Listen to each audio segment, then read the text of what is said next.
శ్రీదేవి గారు, మీకు బాగా ఇష్టమైన ఫుడ్ ఏంటండి? చికెన్. చికెన్ అంతేనా? అంతే. రోజు చికెన్ తినేస్తావా? కేఎఫ్సి. ఇంట్లో మమ్మీ వండిన చికెన్ ఏం నచ్చదా? నచ్చుతుంది. అవును, ఇంట్లో వంట ఎవరు చేస్తారు? మమ్మీ, డాడీయా? ఎవరికి చెప్పు. మమ్మీ చేస్తారా, డాడీ చేస్తారా? మమ్మీ. డాడీకి వంట రాదా? ఈ రోజుల్లో డాడీసే చేస్తున్నారు తెలుసా? మీరు కూడానా? ఇంకా నేను డాడీని అవ్వలేదు, అప్పుడు చిన్నపిల్లలు కదా నేను. చికెన్ అంటే ఒకటే, కేఎఫ్సి అన్న ఒకటే. ఏం కాదు, చికెన్ లో చాలా రెసిపీస్ ఉంటాయి. ఇంట్లో చికెన్ వేరే ఉంటుంది, కేఎఫ్సి వేరే ఉంటుంది తెలుసా? తెలుసు. రెండు కోళ్ళే. ఓకే సరే, ఇప్పుడు నీకు ఎప్పుడైనా షూటింగ్లోని ఎప్పుడైనా డైలాగ్ సరిగ్గా చెప్పకపోతున్నావు, ఏదైనా డైరెక్టర్ ఎప్పుడైనా తిట్టారా? ఇంతవరకు రాలేదు. ఏదైనా డైలాగ్ చెప్తే బాగా మెచ్చుకునేవాళ్ళు. ఇప్పుడు దాకా నేను డైరెక్టర్ తిట్టేలేదు. మరి నన్ను ఎందుకు సార్ అన్నిసారి తిట్టారు? నేను ఎంత బాగా చెప్తాను డైలాగ్ తెలుసు, అయినా తిడుతుంటారు. ఒకసారి చెప్పండి. ఓకే, సో ఎప్పుడు తిట్టలేదు. సో ఇప్పుడు నీకు స్కూలు షూటింగ్ రెండు బిజీ ఉంటావు. ఆ రెండు లేనప్పుడు హాలిడే ఉంటుంది కదా, హాలిడేకి ఏం చేస్తావు నువ్వు? మంచిగా 10 వరకు పడుకుంటాను. Super chance. Okay. And cycle లేచి సైకిల్ వేసి నేను లేస్తాను. నువ్వు లేచి సైకిల్ లేపుతావు. ఏ బాబు వస్తుందా సైకిల్? అలాగా వస్తుంది. ఓకే. ఏడుస్తుంది ఫస్ట్. సైకిల్ కూడా ఏడుస్తుందా? ఆదివారం 10 గంటలకు లేపుతున్నారని. మళ్ళీ సైకిల్ తొక్కేసి కొద్దిసేపు అంటే ఇంకా లేవగానే సైకిలే. బ్రష్ చేయటం ఏముండవా? బ్రష్ చేయవా? ఫస్ట్ బ్రష్ చేసి, స్నానం చేసి, టిఫిన్ చేసి, ఆడుకొని, టీవీ చూసి, గేమ్స్ ఆడి. మరి అంత ప్రాసెస్ వదిలేసి లేచి దాన్ని లేపుతాను అంటే నువ్వు. మీరు అట్లా అడిగారు. సరే, నాదే తప్పు. నా క్వశ్చన్ రాంగ్ సార్, ఆవిడ ఆన్సర్ కరెక్ట్. సారీ అమ్మ శ్రీదేవి, చెప్పు. ఇంకా సైకిల్ తొక్కిన తర్వాత మళ్ళీ పైకి వచ్చి కొద్దిసేపు రెస్ట్ చేసుకొని కార్యక్రమంలో తర్వాయి భాగం బాగా తింటాం. అవునా? మళ్ళీ ఎదరికేదాకా సైకిల్ తొక్కడం, తర్వాత మళ్ళీ టీవీ చూడేస్తారు ఎక్కువ మీ డాడీ. ఏం చూస్తావు? సీరియల్, కార్టూన్స్ చూస్తావు నువ్వు? Shorts, YouTube shorts. Yes. Technology అంటే జనరేషన్ గ్యాప్. ఏం చూస్తావు? లంచ్ తర్వాత పడుకుంటా? మధ్యాహ్నం తర్వాత పడుకో. నేను అసలు పడుకోను. నైటే ఓన్లీ. డే టైంలో పడుకో. Great people. ఓకే. డే టైంలో పడుకుంటే మార్నింగ్ పడుకుంటా కదా తిన్నాక. సరే, తర్వాత ఆయిల్ డబ్బా తీసుకొచ్చి ఆయిల్ పూస్తుంది. నాకు అస్సలు నచ్చదు. ఏంటి డబ్బా ఆయిల్ పోసేద్దాం నానమ్మ నెత్తి మీద? ఇంత నూనె తీసి మంచిగా మద్దనం చేస్తారా? నీకు నచ్చదు ఆయిల్? ఎందుకు? అదే ఎందుకు ఎందుకంటే జిడ్డుకి ఎలా పడుతుంటది. అసలే నువ్వు బ్యూటీ ఇలా కూర్చుంటే ఇలా రాసుకుంటావు. అందుకని నచ్చదు. నాకన్నా మా చిన్న చెల్లికి అసలు నచ్చదు. మేము ఇప్పుడు మీ ముగ్గురు ఉన్నారు కదా, ముగ్గురు యాక్టింగ్ చేస్తారా?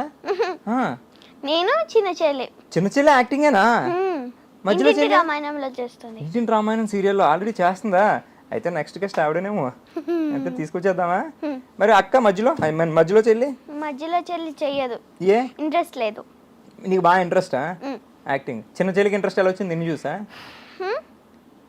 చిన్న చెల్లికి ఎలా ఇంట్రెస్ట్?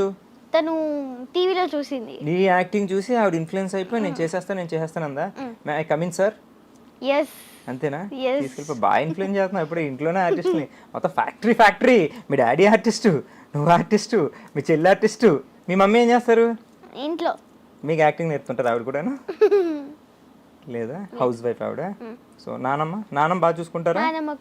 నానమ్మ కూడా ఆర్టిస్టా? కాదు, ఇంట్లోనే ఉంటారు. నానమ్మ మమ్మీ ఇంట్లో ఉంటారు. డాడీ మీకు యాక్టింగ్ నేర్పుతుంటారు. నువ్వు మీ చిన్న చెల్లి యాక్టింగ్ చేస్తుంటారు. మధ్యలో చెల్లి స్కూల్కి వెళ్తుంటది. ఎంత బాగా గుర్తుపెట్టుకున్నాను. మైండ్ ఇందాక మీరు చెప్తే గుర్తుపెట్టుకున్నారు. అదే నీతో ఒంట్లోకి ఏంటో నీ నాలెడ్జ్ నాకు ఇలా హారా వచ్చేస్తుంది చుట్టూ. చూసా? ఎందుకు రాలేదు అప్పుడు? అంటే తూ అందరు చలో సరే. నువ్వు ఇందాక వచ్చేటప్పుడు ఏదో చిన్న హమ్ చేస్తున్నావు, పాటల పాట వచ్చు కదా నీకు? వచ్చు. ఇంకా దొరికేసింది చుడుపు మొత్తం. బింబిసార్లో పాట అడగాలే కానీ. ఓకే, నువ్వు పాడు, అర్థమైంది. రోస్టింగ్. సరే, నువ్వు పాడు. 1 2 3 చెప్తా. 1 ఫస్ట్ దేవుడు సాంగ్ పాడతాం. ఫస్ట్ దేవుడు సాంగ్. చలో స్టార్ట్. రఘునందన రఘునందన రఘువర సేవర రఘుపతి ఛాయన శతయోజన శతయోజన శరదిని యోజన శరపరిలంకనమే రఘునందన రఘునందన రఘువర సేవర రఘుపతి ఛాయన శతయోజన శతయోజన శరది నియోజన శరపరిలంకన హరిభాజత హరిభాజత హరిమక భాజత దశముఖ కంకణ బడబాకృత బడబడబాకృత బడబానలకృత బహుభస్మార్చన జయకేతన జయ జయకేతన జయ హయ ప్రావున జయమిడ దాక్కునమే. ఒకసారి మీరు పాడండి. జై హనుమాన్ కార్యక్రమంలో తర్వాయి భాగం మీరు ఈ పాడండి. చల్లని సాయంత్రం వేళ శ్రీదేవి మనతో ఉంది గెస్ట్. ఇది సాయంత్రం సో కాదు. తర్వాత ఇది సాయంత్రం చెప్పక టైం తెలియదు, రికార్డ్ అయింది, ఓకేనా. సో ఈ చల్లని సాయంత్రం వేళ కార్యక్రమంలో తర్వాయి పాట ఎస్పి బాలసుబ్రహ్మణ్యం గారి పాడిన చిచి శ్రీదేవి గారి పాడిన ఏం పాటమ్మా నెక్స్ట్? బింబిసారా, కానీ ఫస్ట్ మీరు అది పాడితే నేను పాడతాను. ఇగో వీడు నన్ను క్వశ్చన్లు అడగడానికి పిలిచారు, పాటలు పాడడానికి కాదు. ఇందాక బోస్ గారు ప్లీజ్ సార్ కంట్రోల్ చేయండి సార్, కొంచెం నా వల్ల కావట్లేదు సార్. తీసుకొచ్చి నాగాబు చెప్పారు సార్, ఏమైంది రోస్ట్ చేస్తుంది గోస్ట్ లాగా. సరే బట్ హనుమాన్ సాంగ్ అదిరిపోయింది నిజంగా, హ్యాట్స్ ఆఫ్, జై హనుమాన్. అదే ఎలా గుర్తున్నాయి అన్ని లిరిక్స్ నీకు? టీవీలో చూసి నేర్చేసుకున్నావు అంత easy. లైన్స్ వస్తాయి కదా, ఆ, పాడుతూ వినిపించుకుని చూస్తూ వింటే వచ్చేసింది. హ్యాట్స్ ఆఫ్ తెలుసా. Thank you. నువ్వు డైలాగ్స్ కూడా చూడకుండా చెప్పేస్తావా? ఐ మీన్ ప్రాంప్టింగ్ తీసుకోకుండా చెప్పేస్తావా? ఫస్ట్ ప్రాంప్టింగ్ తీసుకొని దాని తర్వాత చెప్పేస్తాం. తర్వాత చెప్పేస్తావు. సింగిల్ టేకా? ఆల్మోస్ట్ సింగిల్ టేక్ లెక్క కదండి. ఓకే గ్రేట్ అబ్బాయి. సరే ఈసారి మామూలు సాంగ్, దేవుడి సాంగ్ అయిపోయింది కాబట్టి జై Hanuman. So next song start చేసిందండి. శైలజ్ గారు వచ్చారు, రెడీ. సుశీల గారు. చెయ్యి అందించమంది ఒక పాశం, రుణ పాశం విధి విలాసం, ప్రాణాలు ఇస్తానంది ఒక బంధం, రుణ బంధం. అడగాలే కానీ ఏదైనా ఇచ్చే అన్నయ్య. ఇంట్లో మీ డాడీ దగ్గర సాంగ్ పడితే నీకు అడగగానే ఏదైనా ఇచ్చేస్తుంటారా? ఇస్తారు. ఏం అడిగినా? చాక్లెట్లు, బిస్కెట్లు అన్ని గిఫ్ట్లు కొంటారా? గిఫ్ట్స్ కొంటారు. మమ్మీ క్లోజా డాడీ క్లోజా? ఇద్దరు. ఓకే ఇందాక అన్నావు కదా. ఓకే నీకు బాగా ఇష్టమైన హాలిడే స్పాట్ ఏంటి నాన్న?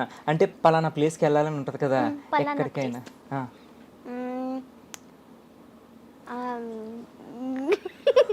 భయం వేస్తుంది, నువ్వు ఎక్కడ కొరియా అంటావు నాకు. కొరియా పక్కన, కొరియా పక్కన పెట్టేద్దామా? దూరంలో ఉంది, పక్కన లేదు దూరంగా ఉంది. సరే కొరియా కాకుండా ఇవన్నీ కాకుండా ఇవి కాకుండా కొరియాను కాసేపు మనం మర్చిపోదాం. సో ఇక్కడ మనకి అంత ఎక్స్ప్రెషన్ ఇవ్వకు. కొరియా ఉంది, మీ డాడీ తీసుకెళ్తే నేను సౌత్ కొరియా తీసుకెళ్లే బాధ్యత నాది. కావాలంటే ఇప్పుడు కాదు, నెక్స్ట్ ఇంటర్వ్యూ నేను నీకు సౌత్ కొరియాలో పెట్టిస్తా. ఓకే. సో ప్రెసెంట్ నీకు హాలిడే స్పాట్స్ ఎక్కడ ఇష్టం? ఎక్కడికి వెళ్తాం ఇష్టం? వైజాగ్. బీచ్కి వెళ్ళావా? ఇలా బీచా? నాకు కూడా. హైఫై అక్కడి నుంచే. ఓకే తీసింది. ఓకే నెక్స్ట్ వైజాగ్ వెళ్ళాను. ఓకే రాజమండ్రి వెళ్ళాను. రాజమండ్రిలో నువ్వు బాగుందా? పూదరేగులు, కాజలు తిన్నావా? స్వీట్స్ కొంపతీసి మీరు రాజమండ్రి ఏంటి? కొంప తీయకుండానే మాది రాజమండ్రి. మాది రాజమండ్రి. అవునా? సో తెలియట్లేదా? తెలియట్లేదు. సేమ్ కొరియాలోనే ఉన్నారు మీ ఫేస్. నేను యాక్చువల్లీ ఆ కొరియన్ బాయ్ లాగా నిజంగా సీరియస్ గా. నేను బిఎడ్ అయితే తీసాను అనుకో, కొరియన్ లాగా ఉంటాను కాబట్టి నెక్స్ట్ టైం నీతో ఇంటర్వ్యూ తీసినప్పుడు నీకు కొరియన్ ఇంటర్వ్యూలు కావాలి కదా, నేను తీసుకొచ్చి వి అని పెడతా. అసలు ఇప్పుడే అంత కొరియన్ పారిపోతాడు. వి అలాగ ఉండడు. వి ఇప్పుడు నువ్వు కొరియాలో మనం ఇంటర్వ్యూ చేయాలంటే చాలా కష్టం కాబట్టి నేను సేమ్ కొరియన్లో ఉంటాను నెక్స్ట్ టైం. చూసుకో. అసలు నువ్వు గుర్తుపట్టవు నన్ను. Mind blowing. అట్లుంటుంది మనతో ముచ్చట. సో రాజమండ్రి ఇష్టం, వైజాగ్ ఇష్టం, ఇంకెక్కడికి వెళ్ళాం? ఇష్టం కాదు, వెళ్ళాను. మరి ఇష్టమైంది ఏంటి ప్లేసు? ఇప్పుడు దాకా వెళ్ళాలనుకున్న ప్లేసు. నవ్వొద్దు, చెప్పు. మీకు తెలుసు.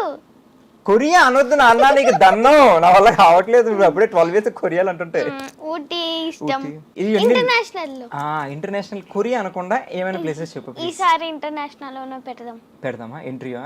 బోస్ గారు బడ్జెట్ రెడీ చేసుకోండి. ఇంటర్నేషనల్ అంటే పాప. నువ్వు ఎలాగో ఇంకో 3-4 years లో నువ్వు హీరోయిన్ అయిపోతావు కాబట్టి పక్కా నువ్వు ఇంటర్నేషనల్ షూటింగ్ వెళ్తావు. ఎందుకంటే హీరోయిన్స్ డాన్స్లు అన్నీ అక్కడే ఉంటాయి కదా, హీరోతో సాంగ్స్ అని. నువ్వు పక్కా కొరియా వెళ్తావు, నాకు అర్థమైపోయింది. నువ్వు వెళ్ళకపోయినా, వాళ్ళు తీసుకెళ్ళకపోయినా నువ్వు ప్రొడ్యూసర్ గారు కొరియా ప్లాన్ చేయండి, పక్కా వీతో నువ్వు డాన్స్ చేస్తావు అక్కడ, నాకు అర్థమైపోయింది. And it was so so so wonderful chatting with you. చాలా బాగుంది, చాలా హ్యాపీగా నేను ఎంజాయ్ చేశాను. నీకు ఎట్లా అనిపించింది? చాలా బాగా అనిపించింది. అంటే నా యాంకరింగ్ కాదు, నా యాక్టింగ్ ఓకే సో వినపడిందా? వినపడింది. ఏం క్వశ్చన్ అంటే ఇప్పుడే ఆకాశవాణి వచ్చింది, ఇంకో క్వశ్చన్ బోస్ గారు పంపించారు నాకు. సో ఇప్పుడు దాకా చాలా మంది హీరోస్తో చేసావు కదా, అలా కాకుండా పలానా హీరోతో పర్టికులర్ లేదా పలానా హీరోయిన్తో చేయాలనుకున్న అలా డిజైరబుల్ ఎవరైనా ఉన్నారా అని? డిజైర్డ్ వన్ పవన్ కళ్యాణ్ గారు. మళ్ళీ కొట్టు హైపే కొట్టు కొట్టు కొట్టు కొట్టు నేనే కొట్టుకుంటా. ఓకే, పవన్ కళ్యాణ్ గారితో చేయాలని ఉంది. హీరోయిన్ శ్రీలీల అక్క. సూపర్. సో తొందరలోనే నువ్వు శ్రీలీల అక్కతోని, అంటే నీకు అక్క నాకు కాదు, తొందరలోనే శ్రీలీల గారితోని పవన్ కళ్యాణ్ గారితోని పక్కా యాక్ట్ చేస్తాం. హార్ట్ఫుల్గా విష్ చేస్తున్నాను నిన్ను, నువ్వు తప్పకుండా వాళ్ళతో యాక్ట్ చేయాలని. అండ్ అప్పుడు కూడా నన్ను గుర్తుపెట్టుకో కదా, నా పేరేంటి అడగాలే పోయినప్పుడే పేరు లేకుండానే ఇంటర్వ్యూ చేయాలి. మీ పేరు చెప్పలే అది ఫస్ట్ స్టార్టింగ్ లో షో పేరు చెప్పాను కదా, మరి షో పేరు ఏంటో తెలుసా? బోస్కర్ అని. నేను పోతాను నేను పోతాను ఎక్కడికి? అదే షో అయిపోయాక బయటికి ఇంటికి వెళ్ళాలి కదా, రేపు షూట్ ఉంది. సో యాక్చువల్లీ మన షో పేరు ఏంటంటే సోప్ స్టార్స్ విత్ క్రిష్. ఏంటి? నా పేరు క్రిష్ కాదు, క్రిష్. ఒకసారి క్రిస్టియన్ అది అమ్మాయి క్రిష్ అంటుంది. సో మన షో పేరు ఏంటి? సూపర్ ఏదో సోప్ స్టార్స్ విత్ క్రిష్. ఏంటి?